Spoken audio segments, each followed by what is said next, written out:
The views and opinions of this broadcast do not reflect the views and opinions of Armed Media, New Productions and its affiliates. Enjoy the show.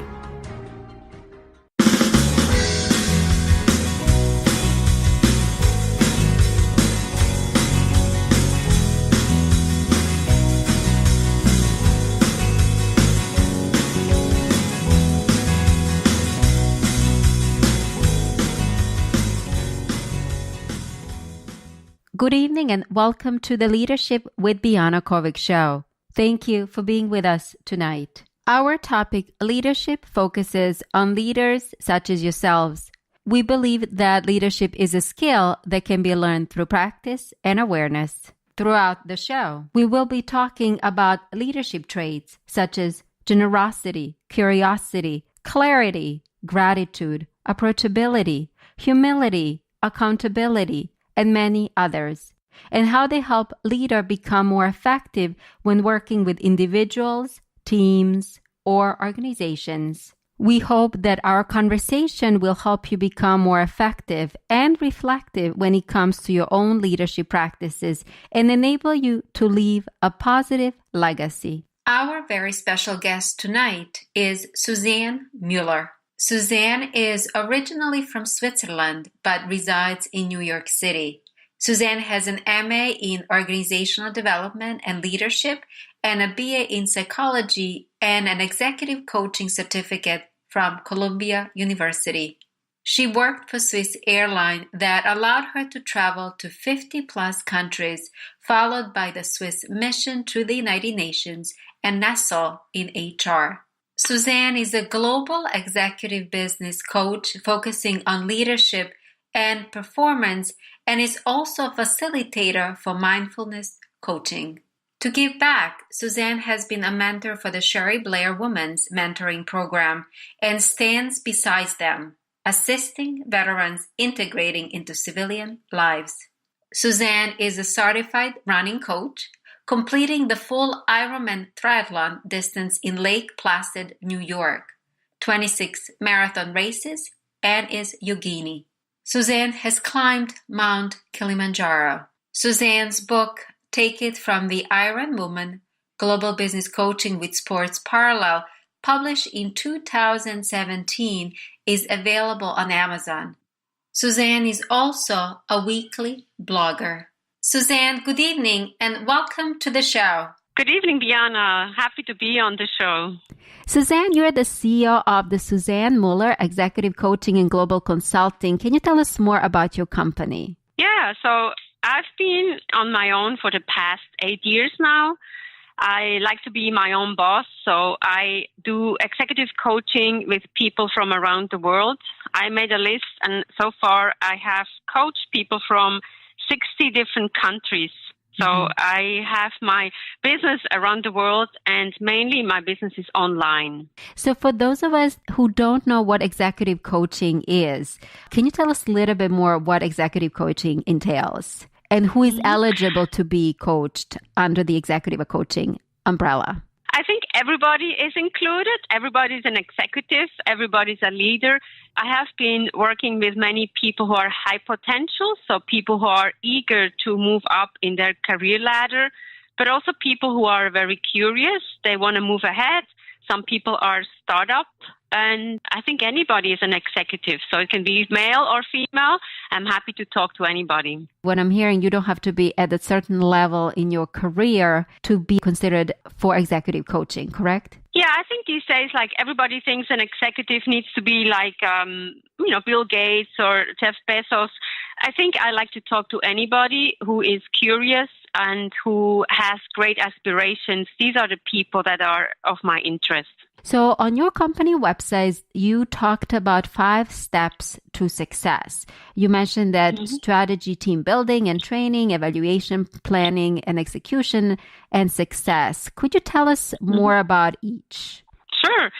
So maybe I give you a little background. I grew up in Switzerland and I've been always active. I'm an athlete. I've done the Ironman, but I call myself I'm the Iron Woman. And that basically gave me the idea of writing a book. And I feel that sports and business, we can see many parallels. So that's why I came up with those 5 steps.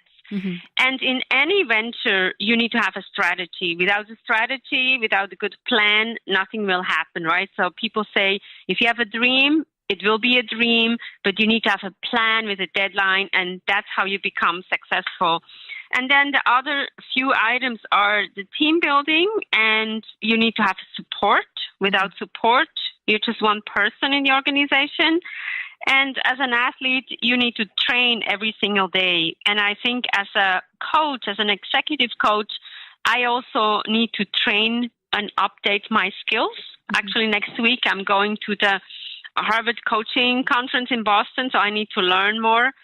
And with evaluation, this is sometimes a phase that people overlook. Halfway through a project, we want to evaluate, is this really what I want? Am I going in the right direction? So these are good questions to ask ourselves, and then we can reassess the situation and maybe change a few things, tweak a few things, and move in the directions towards success. And then with planning and execution, the P is that we can go full speed. We're ready. We have this go-getter attitude. We're ready for success. And obviously, success is the end stage, and we want to celebrate the success. A lot of people forget to celebrate successes, and those successes can be as small as getting a business card, finding a new client, or even calling up a client once a week. So smaller steps are also successes, in my opinion. So what I'm hearing is when it comes to successes is to really celebrate and acknowledge those small milestones that are going to help you along the way to reach that big goal. Yeah, not everybody needs to be, on top of Mount Everest or Mount Kilimanjaro. So sometimes smaller successes are as important as big successes. And you mentioned that community is very important when you start moving towards a career goal. What are your suggestions for the folks that might not have a support from family or their communities? How can they be successful in reaching their goals, or where can they find that support? I think if people don't have support from friends or family, why not volunteer? Do something that is of your interest. In my case, I came to New York. I gave up my skiing for running. So I went to running class and I met many wonderful people who had the same interests that I did. So then I grew my circle of friends and also my circle of support there. And I think if you now maybe talk about New York, but around the world, you can find people who have the same interests as you do. So you truly believe that you do need to have a community to be successful, right? One cannot do it alone. With that. Yeah, one cannot do it alone. We always think we can do everything alone, but with a great support system, it's even easier. Mm-hmm. You mentioned evaluation is very important, and if it's not working, you can easily hit the reset button. What would be the indicators that what you are going towards is not where you need to be? Maybe I can give an easy example related to sports, right? So sometimes we sign up for a race as a runner and we get injured. So then we're like, okay, I might not be as fast as I was planning initially. So you guard a little bit your injury. You might have to step back a little bit, get a little slower, but you still reach your goal. And if you think in business, sometimes we build a prototype and then we realize, that's not really what I wanted. So you change the prototype. So nothing wrong with changing. I read the book of Erminia Ibarra. It's called Working Identities. And she says we should go out with a prototype. Not everything has to be 100% initially. And I fully agree with her because sometimes when we think it's 100%, it's not what the clients want. So what you're saying to us, don't overdo it. But yeah, sometimes we overdo and overthink, right? So sometimes I think it's important that we go with our intuition, with our gut feeling. if we have a thought, an idea, let's go for that. And don't listen to too many people sometimes. If it feels good for you, go for it. So that's a very good, analogy. You're saying if it feels good to you, go for it. How do you, most of us are in our heads and thinking with our heads and getting feedbacks from others. How do you create that balance between listening to yourself and listening to others? That's a very good question, right? I think it comes with a little bit of experience.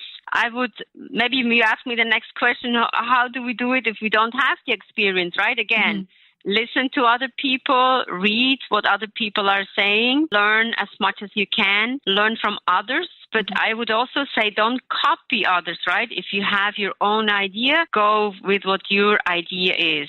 So for those of us who never used the coach before, what does the coach do for one and how long should one use the coach? I think everybody has had a coach maybe, and sometimes we don't even know that we had a coach. So a coach mainly is listening to you. A coach can be your sounding board. A coach can be brainstorm and strategize with you. So it can be sometimes a friend. My grandmother was a good coach, right? So she was a natural. She was always listening to everybody. But a professional coach, first of all, I would say it started in sports. Or most of the sports teams have a coach. If you look at Olympians, if you don't have a coach, you don't become a medalist. But in the business world or even in the nonprofit world, a coach can be a guidance, again, a person who mainly listens. And if you ask me how long, I always say like as long as it takes, right? So some people want to have a coach just to guide them to get to one goal.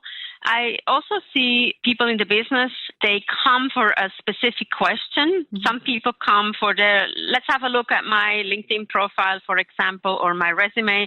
So we look at things, but then it also turns out that maybe people need to do more mentoring or networking. So sometimes you have a coaching relationship that can go on, I would say 3 months, 6 months, a year. A coach is not a therapist. So if people need some professional help as a coach, we refer them to therapists. I don't do therapy. Yeah, I think anybody can use a coach, and especially see millennials, they're very open. They love to have a coach. They love to ask questions.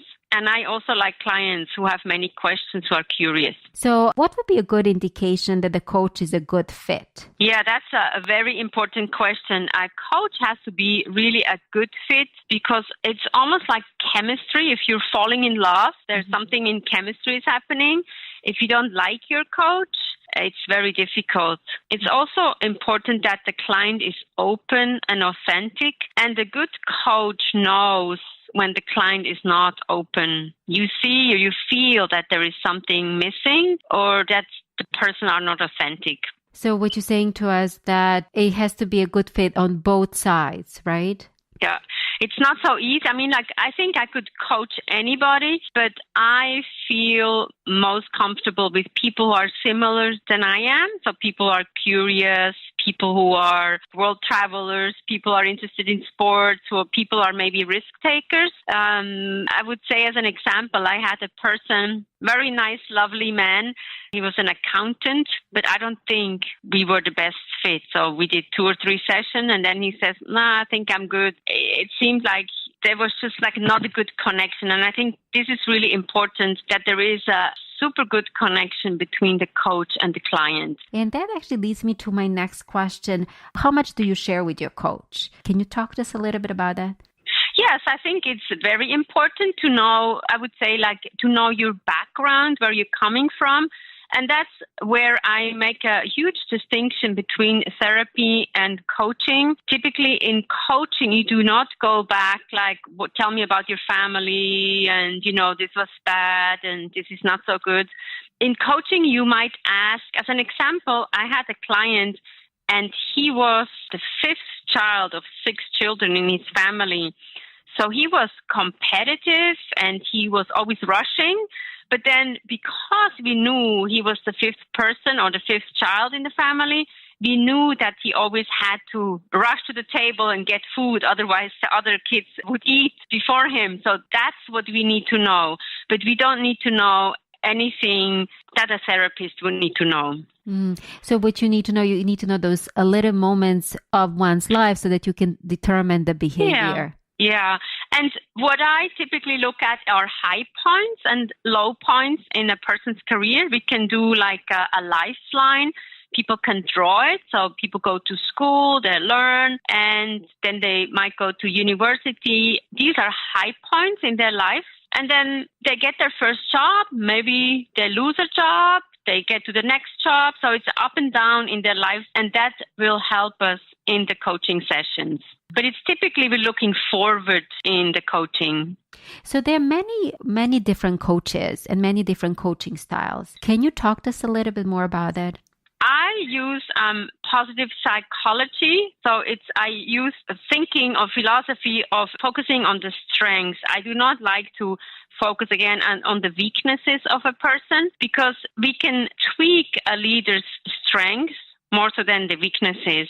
So I'm focusing a lot on the positive psychology, and I add appreciative inquiry to that. Mm-hmm. Appreciative inquiry is a module where we focus on discovery, dream, design, and destiny. So these are the 4 elements that we are working on. If people are interested, you find a lot of information if you Google it. But I think this is a wonderful tool where you can focus on the dreams of a person. And for some people, let's say if they're in finance, they might not want to talk about their dreams, but we can also talk about their goals. So dreams in terms of like, what are your goals? Yeah, what are your goals and aspirations? Maybe a person in the business likes to talk more about their aspirations, but I've also seen people who are, let's say, in finance, they like to talk about their dreams. Everybody has dreams. And could you talk a little bit more about positive psychology? So positive psychology has been around, I want to say, since the 70s, and experiments have been done with people coming back from overseas assignments. And typically that integration for them is not so easy. But when they did experiments, they found out when they asked positive questions, and again, focusing on strengths, that their reintegration was much easier than focusing, oh, you're a bad person, we don't want this, we don't want that, but rather to say like, oh, tell me about an experience that you had and where do you see yourself in the next 2 to 3 or 5 years. So it's about looking forward, looking into something positive. And maybe I have an example here that was eye-opening to many people. Mm-hmm. I have been coaching at New York University in their coaching certification program, and we were talking about dreams. And there was a lady who was volunteering in a psychiatric ward, and we were using that module with like focusing on dreams. And she came back a week later to our class and said, wow, it was a huge revelation. So she asked that question to people with schizophrenia, what is your dream? And the person said to her, thank you so much. Nobody has ever asked me about my dreams and the future. So it seems as if, even a person with a dire situation like that can have dreams, and we should not forget about that. It's kind of very striking because we do tend to marginalize people who have some psychological and we don't think that they might have dreams. That's a very interesting, Yeah. So going back to your book, I know you mentioned that you wrote a book. You actually wrote 2 books. Both of them are available on Amazon. And I actually had a chance to read your book called Professional Coaching Using Sports Strategies. And what I liked about the book, that you offered few ways that you can evaluate your leadership. And they were by using SWOT analysis, the GROW model, SMART goal setting, and also you talked about positive psychology, among many others. Can you a little bit talk to us about each, what SWOT analysis is, the GROW model, SMART goal setting? So I think the SMART might be the easiest to explain. A lot of people in the business are using it for setting goals. So S is setting specific goals, M is for measurable goals, A is for achievable goals, R is for realistic, and T is for timely goals. Maybe I give an example. So if we set a goal for a salesperson, I want to be better by the end of the year, that's not actually measurable. So if we say, I want to meet 2 clients every week until the end of the week, that's measurable. And then we have to ask the question, is it achievable? Is it realistic? I think those are realistic. So this is a very easy way to set good goals, right? So specific, measurable, achievable, realistic, and timely. And the timely, I think is the most important. If you say, I call 2 clients every week, we're like, all right. But set a time limit, a realistic time limit, so you can push yourself a little bit. Mm-hmm. And as a coach, what I typically do, I hold the people accountable for. Because sometimes when you're alone, you're like, I don't feel like making a call today. I'll do it tomorrow. There's always a tomorrow, right? And in Spanish, they say, mañana does not always mean tomorrow. So we can postpone it until, 2 years from now, and we don't reach our goal. So put always a time limit to whatever you're doing. I think that's the best advice I've ever gotten from somebody. Mm-hmm. And also, if you feel that you're not reaching your time limit, I guess change the goal, right? Sure, totally. And that's what I mean with evaluation, right? So if you think like, it's too aggressive, reassess and say like, hey, I want to be authentic. I want to be honest with myself. Reassess. It's like driving a car. If you think like, oh, I'm going too fast, let me go to a side street. I have maybe a little more time. I can dream a little bit. That's fine. But reassessing the situation is always very important. Mm-hmm. So talking about assessments, you also talked in the book about 360-degree feedback. Can you tell us a little bit what the 360 feedback is? Yeah. So obviously in math, it's like we see feedback from around us. And around us means like typically the manager, peers, so people are on the same level, maybe somebody who has a team, people who are reporting to us. And then sometimes we can also ask clients, can be clients on the inside or the outside of the organization. And some people even extend it to family or friends. But we have to be a little careful that we don't include the fan club. Because if we ask the fan club or the people that love us, oh, that person is really good. So we don't get the critical feedback that we need for our growth. That's very interesting. I never heard anyone talking about not including the fan club. If you get the fan club, they always say good things about you, right? And then you're like, oh, I'm the best person. I don't have to improve. So I think it's very relevant that you are asking people who give honest feedback. So another thing that you talked in your book is, what are your big 5 in life? Can you talk to us about that concept a little bit? Yeah, so that's an interesting concept that we focus on 5 goals that we want. And in the book, I think my big 5 are the ready. So you come up with an acronym, and I was like, I'm always ready. I'm always on the go. I'm a runner. So ready came to my mind, so that I would like to read. I would like to eat. I like adventures. And D, I think, was for the discovery. And the why was like, why not, right? So having very active goals. But also to me, it's to have maybe some crazy goals that initially I think like, is that possible? Maybe, why not try, right? So in that respect, maybe I'm more of a risk taker, but I don't think I'm such a huge risk taker. I would not want to do bungee jumping. So I think I take calculated risks. Interesting. So what this would do, for one, it help one understand him or herself better, so that it can be used for any type of other goal that they want to set, right? Sure. And it's a very easy read. Trelecki is his name. So very easy to read and fun activity to do. Got it. And I guess if you can just a little bit, I think I mentioned SWOT analysis, and I use it definitely in my organization. Can you talk to our audience what SWOT analysis is, and why is it so important to use in the organization? Yeah, so we can use it in the organization as well as maybe for a person. So S is for strength, the W is for weakness, O is for opportunity, and T is for threat. So in an organization, you look at what are your strengths, but then also where are your shortcomings and where are your weaknesses. But the O I like a lot, especially in coaching. Where are your opportunities? Where can you grow? Where can you take the next big step? And then obviously the threat, sometimes it's as easy as it's the competition or sometimes also a friend next to us. So we shouldn't make it too dramatic when we take it for a person. But I think it's a helpful tool to assess a situation. Mm-hmm. And would you be able to give us an example of SWOT analysis? Yeah, so maybe we look at myself, right? So I think my strength lays in coaching and guiding people and, leading people. Weaknesses, I always say, don't put me in a finance or accounting department because I might not be so happy there.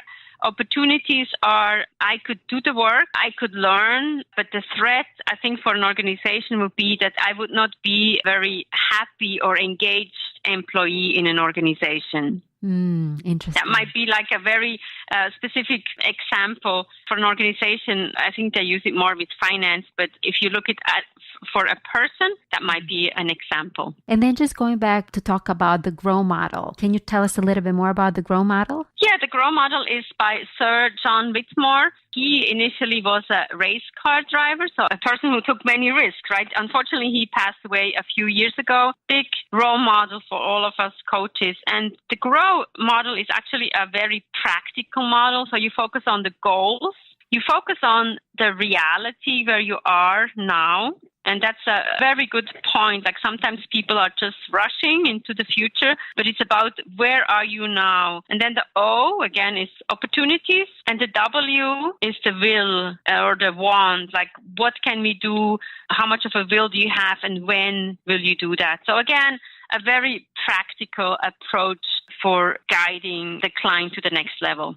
So these two books, again, Susanne, they are available on Amazon. We obviously talked about professional coaching using sports strategists right now, but that you also wrote Take It from the Iron Woman Global Business Coaching with Sports Parallels. So they're available on Amazon only, or you can buy them on any other platforms? They're on Amazon as a paperback or as an ebook. Got it. All right, great. So I know that you recently published a very interesting article called Appreciation of Strength on LinkedIn. And I was wondering if you can share a little bit what was the inspiration behind writing an article and the article about the article itself. Yeah. Well, first of all, I'm writing a weekly blog, and my blog is always updated or uploaded on the LinkedIn platform. I have seen that through that platform, I get a good exposure. And my motivation, again, was the VIA Character Strength Assessment is focused on strengths, on positives. And this assessment is free assessment that you can take online, and you get 20 character traits that you have. And my first 5 are leadership, love of learning, zest of life, and also appreciation for beauty. And I think this describes me very well. Love of learning, certainly. I'm focusing always on lifelong learning. I think if people don't learn, they die a little bit, in my opinion. So I think it's important that we always learn if we want to show our best. So this was my motivation to share with the world what the VIA Character Strength Assessment can do for them. Interesting. And I definitely agree that learning does move you forward. Right. Yeah. So in addition to having a very successful coaching business, you also work with Asian Leadership Institute Consultancy. And we talked a little bit before the show that you're using 3C program and also are doing mindful coaching. Can you talk to us about that part of your work? Yeah, sure. That's actually my favorite part of my work. So I joined the Asian Leadership Institute in 2015. And it's all about mindfulness. It's actually having 3 people in the room. And in the room, I mean a virtual room. So we use Zoom or Skype to connect 3 people. And then we have 9 modules. First, we introduce ourselves, right? That's one module. Then we have consciousness, personality, observer, emotions, expansion versus contraction, communication, intuition, and then integration. So these are 9 modules that we're talking about. And what I love about that work is it's modern, right? So it's blended learning. You have a platform, you have a forum, and each time before the module, before we meet, we have 90-minute sessions with each other. people can post their answers on that platform, and the 3 people who are on board for that journey can each read each other's answers that they have. And then during the call, we answer, or we ask some questions, we answer. And also, it's interesting that sometimes those 3 people don't know each other so well, but by the end of the 9 modules, we really know each other, we're open, we learn a lot, we give each other feedback. And 3C means coaching, collaboration, and communication. So it's really focusing on those 3 components. And coaching and collaboration and communication are very important, right? For any type of work. Yeah, and it's actually for a business, right? So people can focus on that. And when we have, and we call it triad because we have 3 people in the room, those 3 people can also coach each other. So they learn a little bit about coaching. They learn about how to collaborate and communicate much better with each other. It goes cross-functional and also cross-geographical regions. It's really a fantastic program. And what are the benefits that people have experienced by being part of the program or the coaching? I think they learn a lot about themselves. Sometimes people think, oh, it's a leadership program in an organization. I've done many. But this is really focusing on also practicing. Because if you go into a leadership program, let's say a 2-day class, you go in, you're like, ooh, this is fantastic. I learn a lot. The next day you go to the office and there's so many fire drills. You're like, whew, then you forget all about the leadership program. But with the 9 modules, we typically have 9, maybe 12 weeks together, right? So you get to know each other. You have to do some homework. You upload it on that platform. And you also have to commit to practices. And practice can be as simple as, for me, that's what I learned mostly, I have to do monotasking rather than multitasking. So I really focus on very simple example, having 4 windows open rather than my 15, 20 initially. And I'm really good at that. And I'm also happy to see the improvement on myself that I've seen. So sometimes, as I said initially, little things can be great successes for ourselves. And I think that you also mentioned something very interesting that I have experienced. You go to these amazing seminars and take part in this amazing coaching and training. But then, yes, you do go back to work and the situations happen and then everything goes out the window. How can one maintain and continue to utilize what you learned? That's a very difficult question, right? So we have seen with the Asian Leadership Institute, because that program is like 9 modules, so it's at least 9 weeks, if not longer. Sometimes we have very busy leaders, so we cannot always schedule once a week. And that gives us the opportunity to focus on practicing something different every week, I would say. So sometimes we have like listen more, delegate more. And then when we have those calls, I, as a coach and facilitator, I check in. How did that go? Not so good might be the answer. We as a team, we're asking, well, how can you make it better? So you have actually 3 people giving you feedback during those 90-minute calls. So that's how you actually continue to stay in the conversation. Yes. So it's about the continuing efforts, the practices.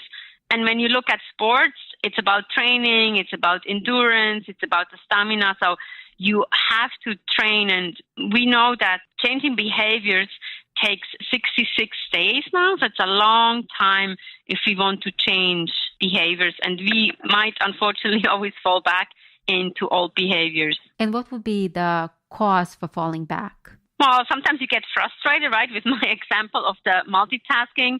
There are days when I'm like, I can't accomplish anything. And I'm like, what is wrong with me? So then with knowing about the mindfulness, I'm like, okay, today might not be the day where I am most productive.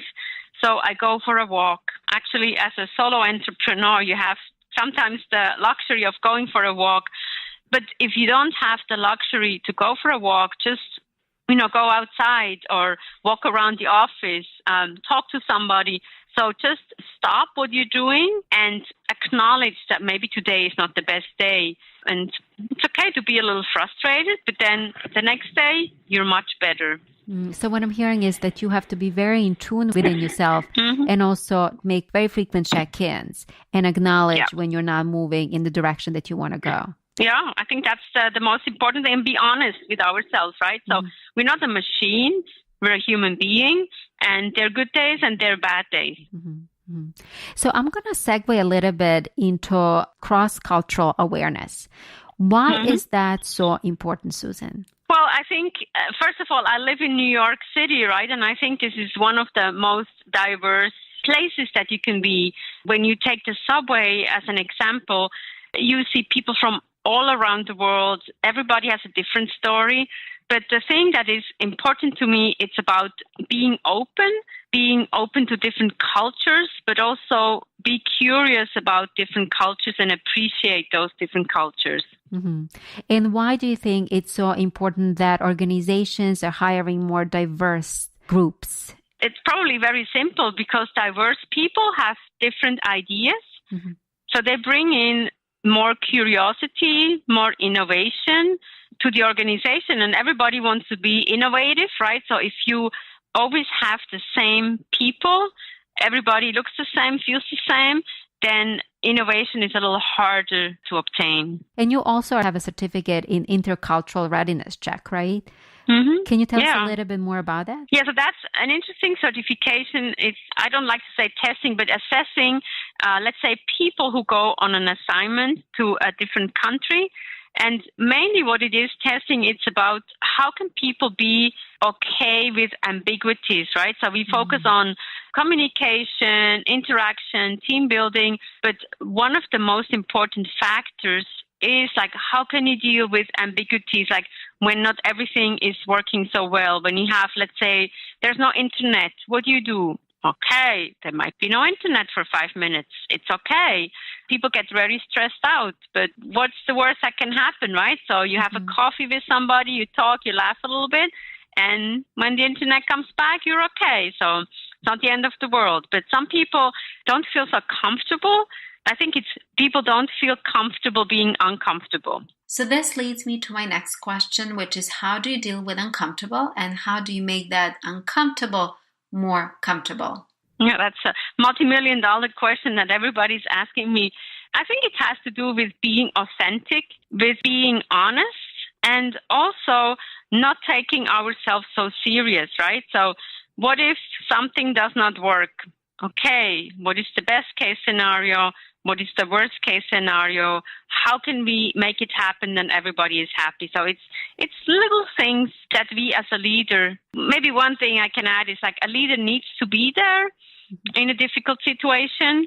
A leader needs to show up and a leader should not be stressed out, right? So a leader has to be calm and be composed. But initially, really, people have to be authentic and open. And this, of course, leads me to my next question, which I think you already answered it, but maybe you can add to it. Are there any traits that leader needs to have to be a truly great leader? Yeah, I think it's, again, what I said, it's being authentic, being open, being curious. And a leader needs to be a very good listener. So almost a leader is like a coach. Listen, and we can also say the leader needs to feel the temperature that there is, and it has to do with the culture and the value of the organization. So what you're saying to us, leader needs to align his or her vision towards the beat of organization, right? Exactly, and not the other way around, right? So obviously a leader, they have a lot of responsibilities, but they also want to make sure that people want to work with them and that the leader needs to create followership, and not followership in terms of Facebook or Instagram followers, but people that say, like, I want to work on her team. She's a great leader or he's a great leader. So that there is something that people really want to work with that person. So you're a great coach and obviously have coached many people in your career. And I was wondering, what are your thoughts on language and leader being highly in tune to what kind of words he or she use? And why do you think that's so important? Yeah, it's almost like in music, you need to harmonize, right? So it's very important that the leader understands the nuances, the different cultures, If you ignore the different culture, then you're not a good leader. So I always feel like, maybe going back to my blog that I wrote about appreciation, we want to appreciate where we are, and we want to appreciate the diversity of the culture we're in. And there's always something positive, right? Even if you feel like, I don't feel so good, there must be something positive that you can see around you. So this leads me to my next question, which is, what are your thoughts on generosity in leadership? I think everybody needs to be very generous, and generosity, sometimes people think it's just monetary, but I think generosity can also be like saying thank you, being friendly to people, and again, being open. And do you believe that being assertive helps you lead people better? Probably yes and no. I think sometimes you need to be assertive. If you have to go through difficult times, you have to deliver a difficult message, and that's not always easy for a leader. But when I coach leaders who are in difficult situations, I advise them to repeat the message, and sometimes they just have to take the emotions away. And I hope I can make myself understand very clear that you deliver the message and you say, we know it's a hard time, we all get through this together. So not that you breaking down in a way, but that you feel for the people and that you are together with the people. So sometimes teams fail to produce results. Do you think when that happens, it's leaders' responsibility or it's on team? I think it can be both, right? So it's important that the leader sets expectations early on. If you start to work on a project, set clear expectations. Leader has to repeat the message many times. But also, I think as a leader, it's important to check in. And that's that point, that evaluation point, that you check in if you work on a project, or even if you are just on any given day, to check in with the people. How is it going? Where do you need help? How can I help? So that you know what's going on. Again, that's the checking the temperature. In terms of team, sometimes you don't have people who are very motivated, right? So you need to work with those people, and you need to be assertive. So as a leader, you cannot always be everybody's friend. That's, I think, one of the most difficult parts of being a leader. So what you're saying to us, you have to maintain a certain level of boundaries so that you can lead others effectively. Absolutely, yeah. Yeah, you need to set boundaries. But it doesn't mean that you cannot be friendly with people, but you need to set boundaries of like, okay, up to here, but as a leader, you have a lot of responsibilities that you might not be able to share, or you might have some confidential information that cannot go to the team. So do you believe that all leaders are also good managers? No, I don't think so. I would say that the managers are the people who are, let's say, following like a project plan, timeline. They're very good at follow-up, follow-through. And leaders sometimes are good at that too, but typically leaders also have a component of visionary. So they're like, let's do this. They can inspire people, and they can also motivate people.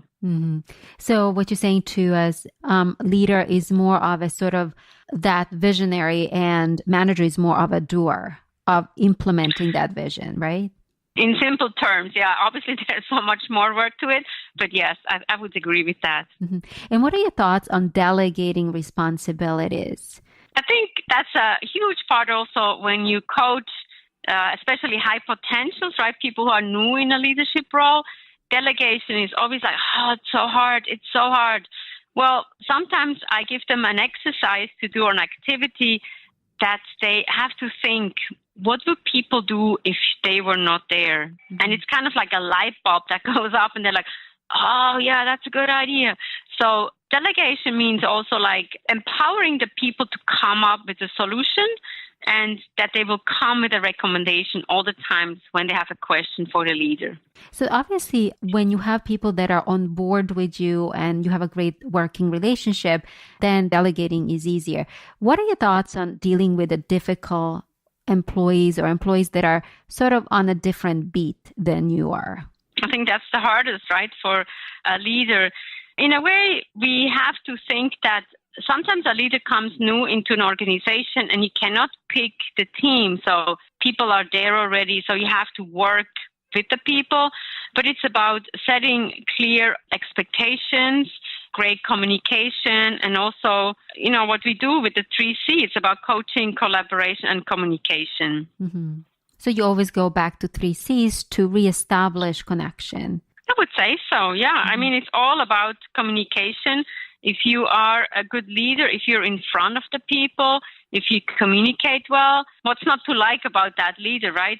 But I think people sometimes, they're just like, not everybody can be happy in any given job. So some people are just ready to move on. Mm-hmm. And it's okay, in your opinion, to let them go and not feel guilty about it. I think so. Don't get me wrong, but I think it's also that the people should be honest with themselves. If they don't like their job, there are opportunities out there in the world that they can change their career, they can change the job. And yes, even in difficult times, it is possible to change the job. It might not be possible within 1 to 3 months, but if you set realistic and timely goals, let's say within 6 months, I think it is possible. And that's why maybe I would like to add here, if people think like, I want to change my job now, make sure that you have a good network, a network that can help you when you are looking for a job, that network is there, not that you think like, oh, I can reach out to a person and they give me a job tomorrow. This is a lot of work and you need to take care of your network as well. So that's very interesting. Thank you for bringing it up. What you're saying to us, don't just make sudden decisions. Ensure that everything is sort of ready for that transition, right? Yeah, it takes, first of all, it takes a lot of courage to leave when you're not so happy. But again, I think you need to be honest with yourself. Where you want to see yourself in the next 3 to 5 years? Where is that happy place? I think we spend a lot of time at work. So make sure that you are satisfied with what you're doing. Otherwise, you have to change. And get a coach, right? Get a coach to help you. Maybe that's an easy way to get to the next level. And, this leads me to my next question, which is sometimes we get scared and the fear kicks in that dream will never come. And then we set for goals of jobs that were similar to what we had before in terms of the culture and environment. What are your thoughts when someone wants to jump too soon into something that might not be a good fit because of the fear? Yeah, sometimes that can happen, right? So these days, I think people tend to leave careers every 2 to 3 years, which is okay. Years ago, everybody was staying in one job for the whole career. I think times have changed a little bit, but I think to the younger people, I would recommend just take any opportunity you find and make sure that you are happy with what you're doing. And if you're not happy, change, but don't change every 3 months, right? So, it takes, I would say, like 3 to 6 months to get comfortable in an organization, and don't give up too soon. So what you're saying to us, even when you start the job, if it's not the most pleasant experience at the beginning, don't go jumping into another opportunity because this particular opportunity is scaring you where you're at. I think so, yeah. So give it a chance, right? We see a lot of organizations and they say people leave after 60 to 90 days, but give yourself that time and learn something. And we can also learn from difficult situations. So don't give up if you don't like the job after 2 months. And any thoughts on how to stay humble while leading others? I think it goes back to being open, and being open means also that you get to know the people who work for you and with you, that you come across as a human being and not that you are the slave driver and say, we have to do this. You're just like, be a little more playful. And it doesn't mean that you're not assertive and you have goals in mind, but being humble means that you appreciate people, what they do. A thank you always goes a long way. And be mindful with people and ask questions like, how do you feel today? I heard a good question. They say, how are you growing today? Maybe that's a new question we should be asking, especially in the U.S. when we ask, how are you? Nobody's listening because that's basically saying hello, right? So if you're in the U.S., maybe ask a different question like, how's your family? How was your weekend? So be a little more creative when it comes to asking questions. So what you're saying to us, show a genuine care for an employee. Yeah, absolutely. Yes. So I really like that you talked a lot about being authentic. And my next question is, do you believe that being authentic and genuine helps you when you're making unreasonable requests upon your team? I think so, yeah. I was once coaching a lady, and she was working on a project for 26 hours. Like, they had a deadline. And when I was coaching her, I said to her, "You look very tired today." She's like, "Yeah, we just worked for 26 hours nonstop." But then she said they were in a beautiful office and they saw the sun rising. And she said everybody was laughing and having a good time. So she, as the leader, was there with the team. So it's about bonding and, just being with the people. So what the leader did, he also invested time to be with them. He didn't just let them be by themselves throughout that experience. Yeah, exactly. And I think and I refer that in my book, Take It from the Iron Woman. It's about time, trust, and commitment of the leader. And I think these days we forget about the time factor. People are always rushing and they don't communicate so much with each other anymore. And the trust factor is you can only build trust over time. So it's about building the time, trust, and commitment with the team and towards the team. And I really like that you talked about over time. So people should be patient with others, what you're saying to us, to build that trust, time, and commitment, right? Yeah, it doesn't happen overnight. You cannot buy trust, right? So it's not like a bottle of water. You have to build that time and trust over time. So what would you say, because obviously you're an expert on coaching, what would you say, what would be the time limit that you said, I really invested in this particular person and we are not experiencing that connection? Is there like a time limit that you can say, okay, well, that's not working out? Yeah, I think that there should be, initially I usually set up a contract, and for private clients, there's usually like 12 sessions, but there's also like that trust factor. If you see that the engagement is not there, maybe the client is canceling all the time, you need to have an honest talk, and sometimes it's a brutal talk, right? So you're not accountable, you're always late or something. So you need to talk to the client, and if it doesn't feel good, it's just not the right thing to do. And this leads me to my next question, which we obviously know that communication is a key to effective leadership. Can you add something more to it? Yeah, I think these days I hear a lot of people say we're communicating, but when I ask them, how do you communicate? They say email, text, or Facebook Messenger, or whatever other social media platforms they have. I think a communication should be also in person. Don't forget about that. So it's face-to-face, telephone. And sometimes it's also good to have a video conference. So you see the people, and especially when you work with different cultures, it's good to see each other. You can see the body language as well. And any thoughts on how clarity and curiosity impacts leadership? Yeah, I think as a leader, you need to be curious. And without it, you just become like a machine, right? So you're not a cool person, I would say. If you're not curious, you stay in your little cube or office and you just let the life or the work go by like a movie and you don't interact. And how does media affect the leader? Do you think that media positively affects the leader or can negatively affect the leader and his or her leadership style? Yeah, I think these days there's so much media, right? So I think as a leader, we need to be cognizant of what is important to us. We need to filter, we need to sift through. Not everything is important. I think the personal interaction is more important than all the information and media that is bombarding us these days. And what is your leadership style? My leadership style, I would say it's inclusive. So I like to collaborate. I like to coach. And I don't like to have a title. You know, anybody can be a leader. And if you work in a team, people can take on leadership. Maybe one person takes on leadership for a specific, say, department or chapter, and then another time another person can take on leadership. So I think it should be a collaboration of people who are on the same level. Mm-hmm. And how do you evaluate your own success? Well, as a runner, obviously I have my watch, right? So I can see how fast or how slow I am.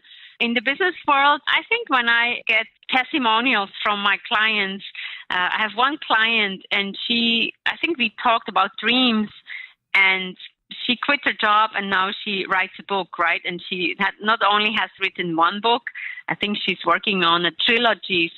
And she sent me a message, thanks to you, I'm fulfilling my dream and I'm very happy. So I think this is really a success story for me when I see people really thriving and working on their successes. Mm-hmm. So what you're saying to us that, you evaluate it by seeing how others are changing their life in a positive ways. I think so. Yeah, it's changing them and their happiness and that they are fulfilled with what they're doing. So it's little steps, and little steps can lead to big successes.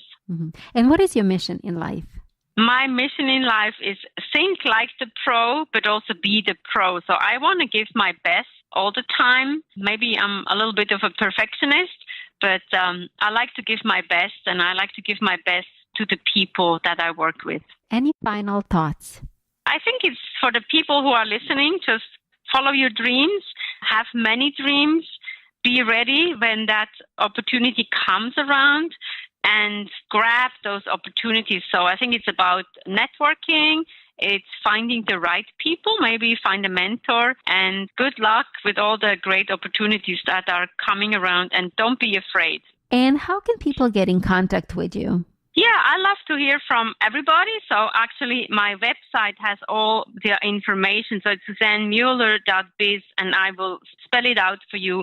S as in Sam, U as in under, S as in Sam, A as in Apple, N as in Nancy, N as in Nancy, E as in Edward, M as in Mary, U as in under, E as in Edward, L as in Larry, L as in Larry, E as in Edward, R as in Robert, .biz, and that's B as in boy, I as in India, C as in zebra. Love to hear from everybody. So I'm on Instagram, Twitter. I have a weekly blog, and my book can be found on Amazon. So take it from the Iron Woman, Global Business Coaching with Sports Parallels. I'm happy to hear from you, and I hope I hear from many. Thank you so much. Thank you. Thanks, Susanne. And with that, thank you all for tuning in and listening to the Leadership with Biana Kovic show. Please remember that you're all leaders in your own rights, and that impact that you are meant to achieve starts with small acts of kindness, curiosity, and generosity. Please come back next Monday, 9 p.m. Eastern Daylight Time. Until then, thank you again and have a great night.